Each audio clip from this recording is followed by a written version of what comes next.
Assalamualaikum warahmatullahi wabarakatuh. Anak-anak, kali ini kita akan membahas tentang materi bersyukur kepada Allah Subhanahu wa Ta'ala. Bagaimana tujuan pembelajaran kita kali ini? Yang tertera di sini adalah kalian dengan adanya pembelajaran ini nantinya dapat menyebutkan makna mufradat dari Quran surat Az-Zukhruf ayat 9-13, Al-Ankabut ayat 17 dan hadis-hadis tentang bersyukur kepada Allah Subhanahu wa Ta'ala. Sebagaimana pembahasan yang akan dibahas melalui peta konsep sebagaimana berikut ini. Quran surat Az-Zukhruf ayat 9-13, mari kita baca bersama-sama. Ta'awud dahulu. A'udzu billahi minasy syaithanir rajim.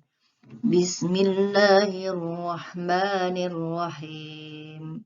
Wala'in sa'altahum man khalaqas samawati wal arda layakulunna khalaqahunnal azizul alim.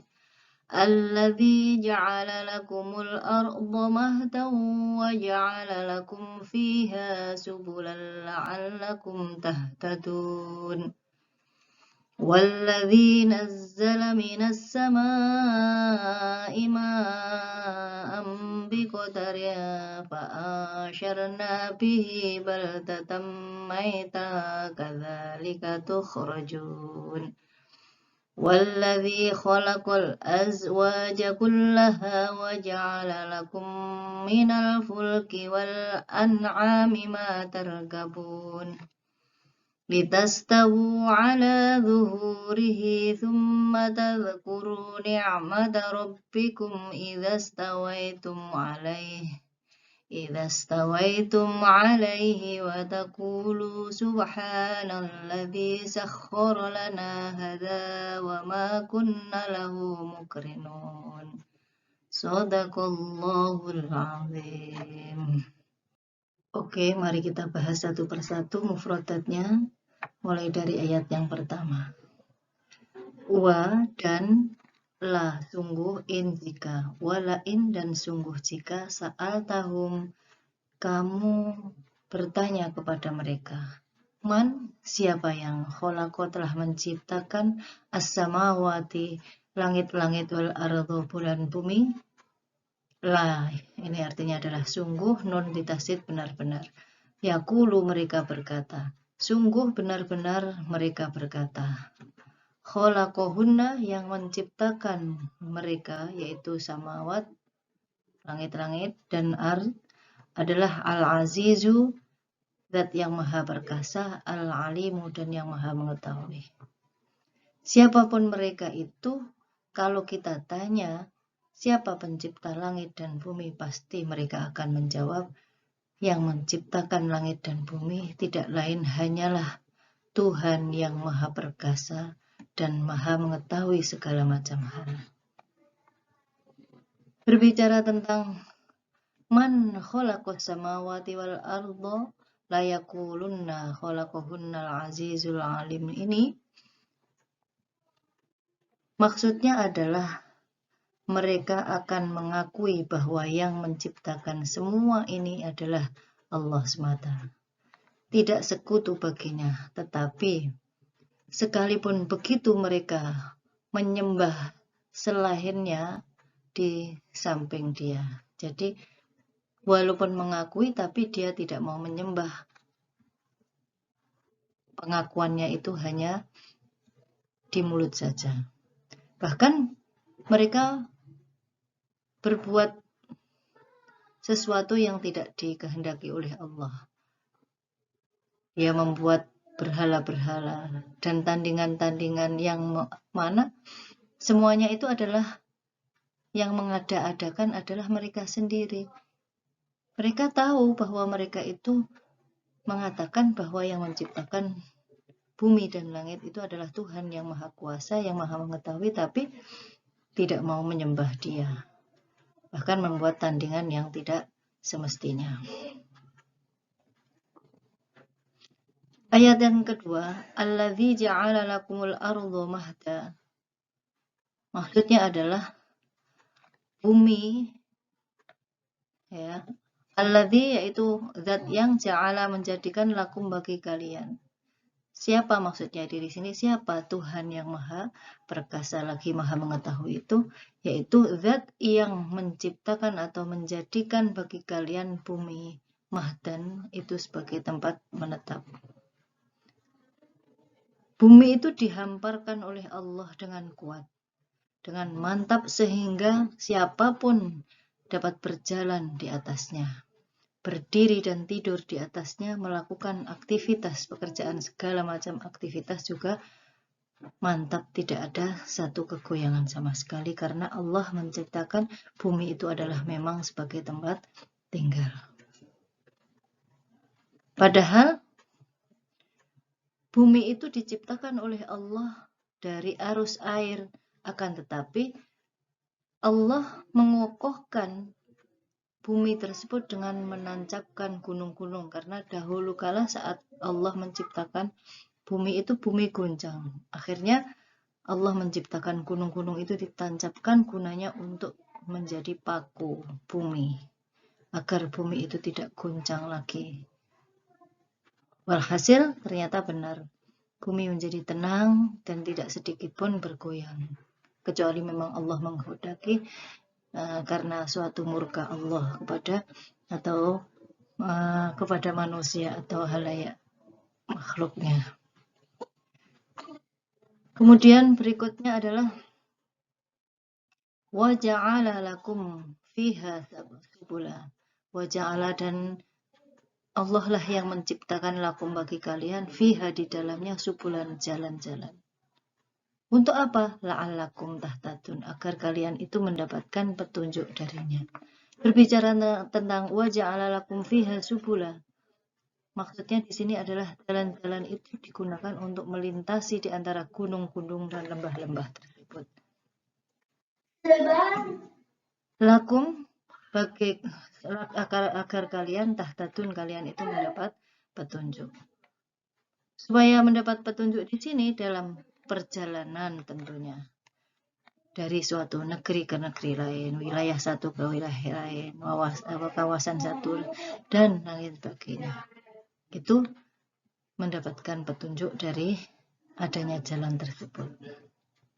Kita bayangkan jika di dunia ini tidak ada jalan, pasti semua orang akan merasakan bingung, tidak mengerti arah, tidak mengerti tujuan dan lain sebagainya. Berikutnya adalah walladzi, dan zat yang nazala, telah menurunkan. Di sini ada za yang bertasdid, ini menunjukkan bahwa fi'il madhi ini adalah menurunkan tidak hanya sekali saja, berkali-kali.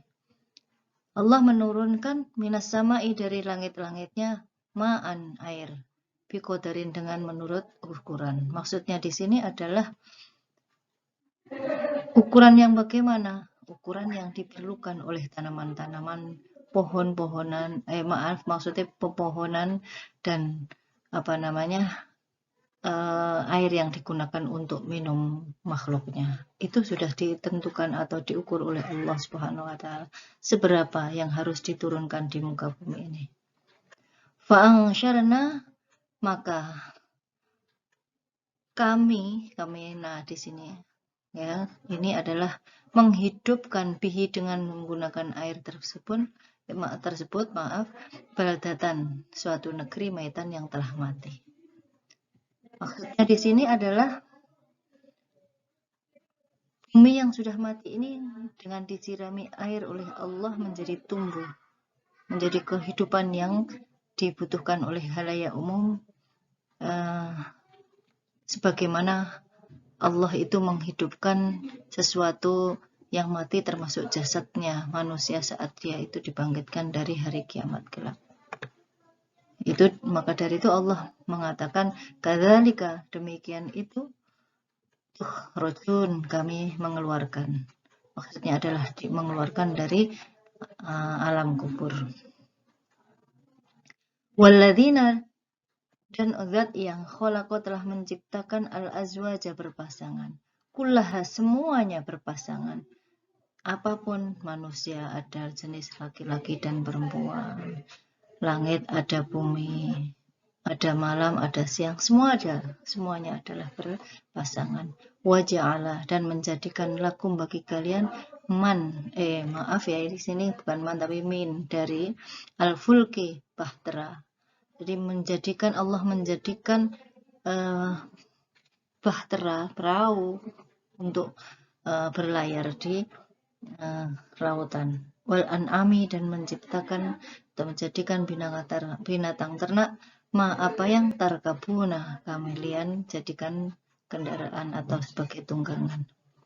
Berbicara tentang walladzina khalaqal azwaj kullaha, di sini maksudnya adalah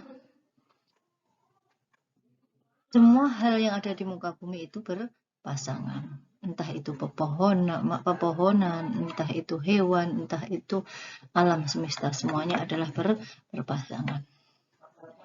Kemudian tafsir dari wa ja'ala lakum minal fulki wal an'ami ma tarkabun, di sini adalah Allah telah menjinakkan, menundukkan, serta memudahkan agar manusia dapat memakan dagingnya. Jadi al-an'am itu ditundukkan oleh Allah, dijinakkan oleh Allah agar manusia bisa memakan dagingnya.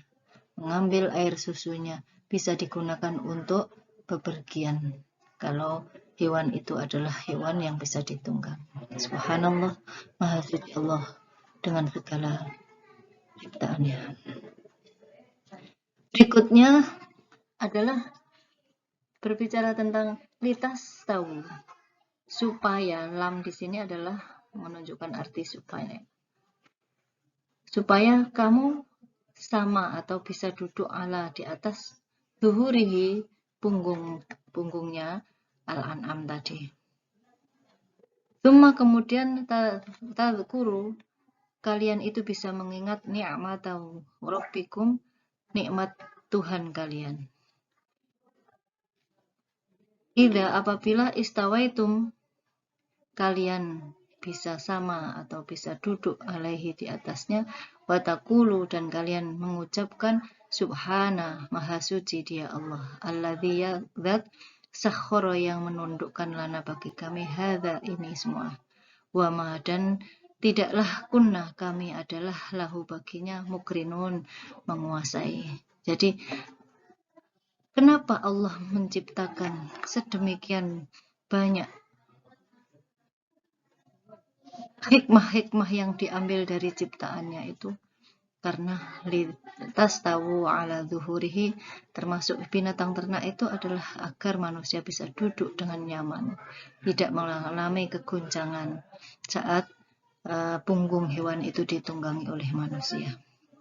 Misalnya kuda, kerbau, sapi, terus unta, dan lain sebagainya itu, ya, itu agar manusia itu merasakan nyaman saat berada di atas an'am tersebut. Walladzina, dan zat yang khalaqa telah menciptakan al-azwaj berpasangan, di sini tadi sudah ya. Walladzina, ini juga sudah.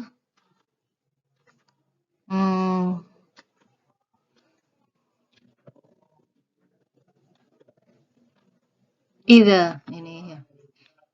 Idza stawaitum alaihi wa tawakkalu subhanahu. Ini agar kenapa Allah menciptakan, menundukkan segala macam hal itu, agar manusia itu bisa mengucapkan atau mengucapkan subhanalladzi sakhkhara lana hadza wa ma kunna lahu muqrinin.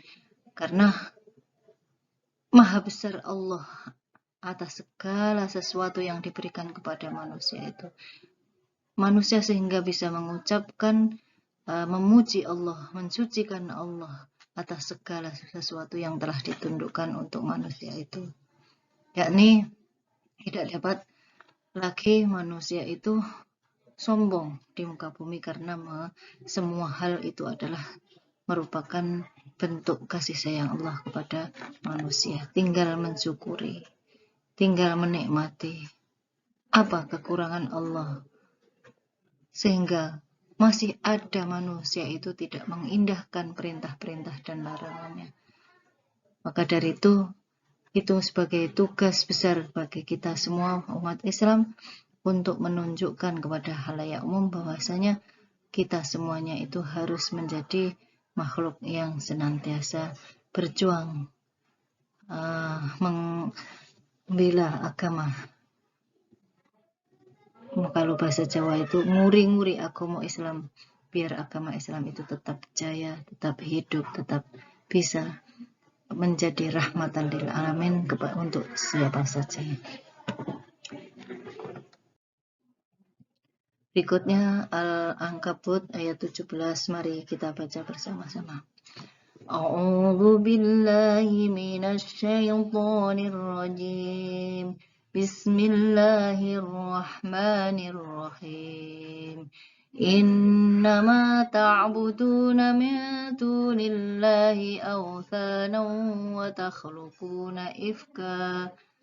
Innal ladzina ta'buduna min dunillahi la yamlikuna lakum rizqan fabtaghu 'indallahi rizqan wa'buduhu washkuru lah ilaihi turja'un. Inna ini sesungguhnya apa yang, tapi kalau digandeng atau disambung maka bunyinya terjemahnya adalah innama sesungguhnya hanyalah, ta'budu kalian menyembah, min dari dunillah selain Allah.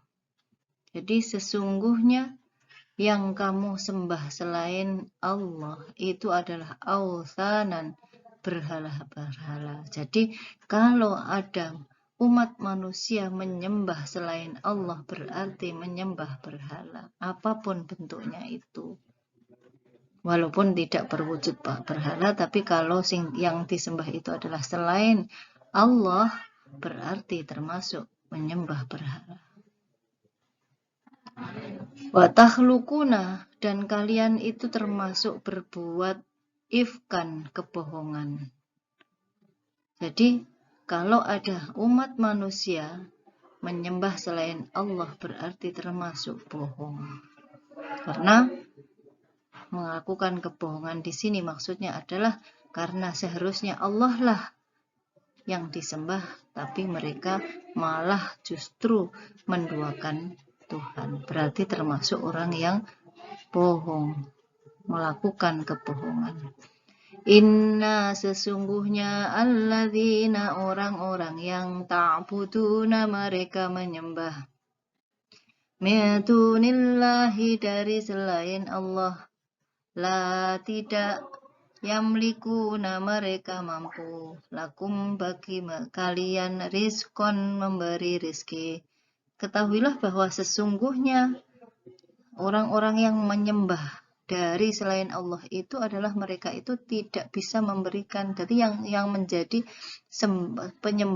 sesembahan bagi orang-orang itu adalah tidak bisa memberi rizki pada mereka. Yang bisa memberi rizki kepada manusia makhluknya itu adalah hanya Allah. Berarti kalau mereka itu menyembah selain Allah berarti ya sesembahan itu tidak akan pernah bisa memberi rizki kepada penyembahnya. Kurang apa? Kalau ada orang yang mau menyembah Allah, Allah itu akan menggantinya dengan apa yang akan diinginkan itu dituruti oleh Allah Subhanahu wa taala.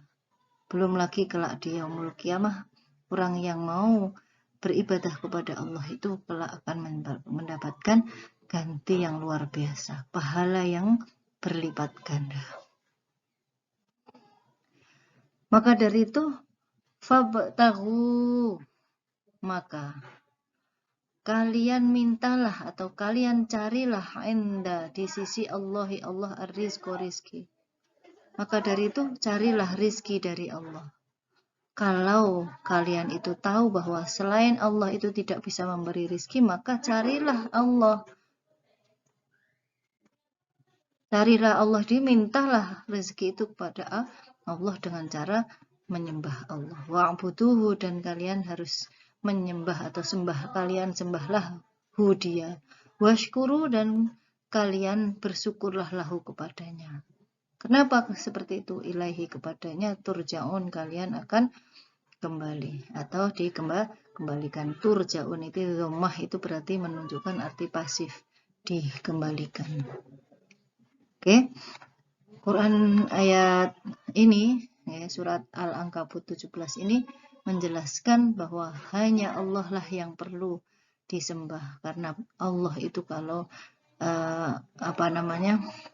maksudnya Allah lah yang wajib disembah, karena dengan kita menyembah Allah, syukur kepada Allah, maka Allah lah yang akan memberi kebutuhan dalam kehidupan kita, memberikan rizki kepada kita semuanya, dan kita akan kembali pun kepada Allah Subhanahu wa Ta'ala. Allah Subhanahu wa Ta'ala memberikan bahwa, maksudnya adalah memberitahukan bahwa berhala-berhala yang mereka sembah itu tidak dapat menimpakan madarat ataupun tidak pula memberikan manfaat. Jadi karena itu adalah berhala, tidak ada nyawanya, tidak ada akalnya, masa masih ada yang masih mempercayai apa yang dilakukan itu, padahal tidak bisa membawa madarat maupun manfaat bagi penyembahnya. Berhala-berhala itu tidak lain hanyalah buatan-buatan mereka sendiri. Mereka jugalah yang memberi nama berhala-berhala itu.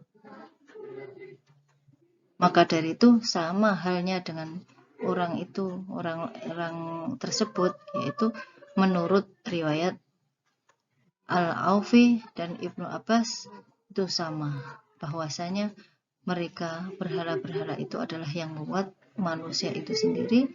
Dia adalah sebagai makhluk, dia adalah yang memberi nama bagi Tuhan-Tuhan yang dia buat itu sendiri, sama halnya dengan pembuatnya. Maka dari itu percuma kan, berarti kalau ada orang yang mengada-ngada menyembah sesuatu yang selain Allah itu. Berikutnya adalah Imam Al-Walibi juga mengatakan bahwasanya lafaz takhlukuna di sini dibaca tasnauna, artinya adalah kalianlah yang memahatnya lalu menjadikannya sebagai patung-patung atau berhala-berhala. Itu kalau menurut beliau Imam Al-Walibi. Hal ini sama apa yang dikatakan oleh Imam Mujahid dalam suatu riwayatnya. Beliau juga mengatakan bahwa beliau sama juga dengan pendapatnya Ikrimah, Al-Hasan, dan Qatadah, dan lain-lain sebagainya. Yang dimaksud dengan semua itu adalah berhala-berhala itu tidak memiliki rezeki bagi penyembahnya.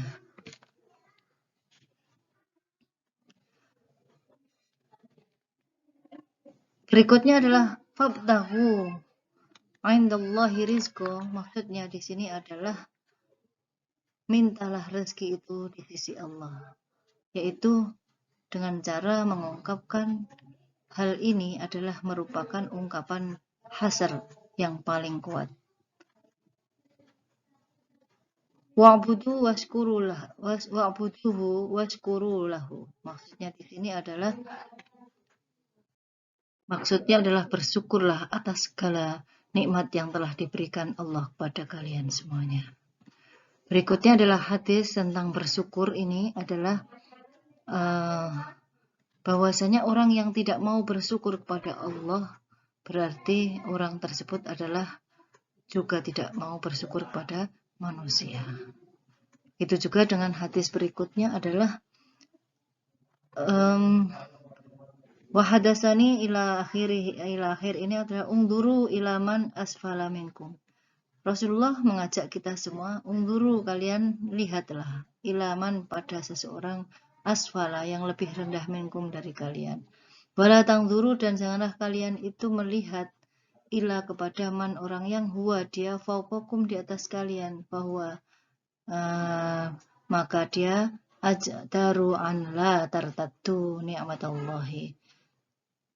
Tidak boleh memandang itu karena tidak akan membuat kalian itu tidak mengkufuri nikmat Allah. Dengan adanya kita itu mau melihat seseorang yang di bawah kita, kita akan bersyukur. Subhanallah, alhamdulillah, berarti saya masih bisa lebih dari dia.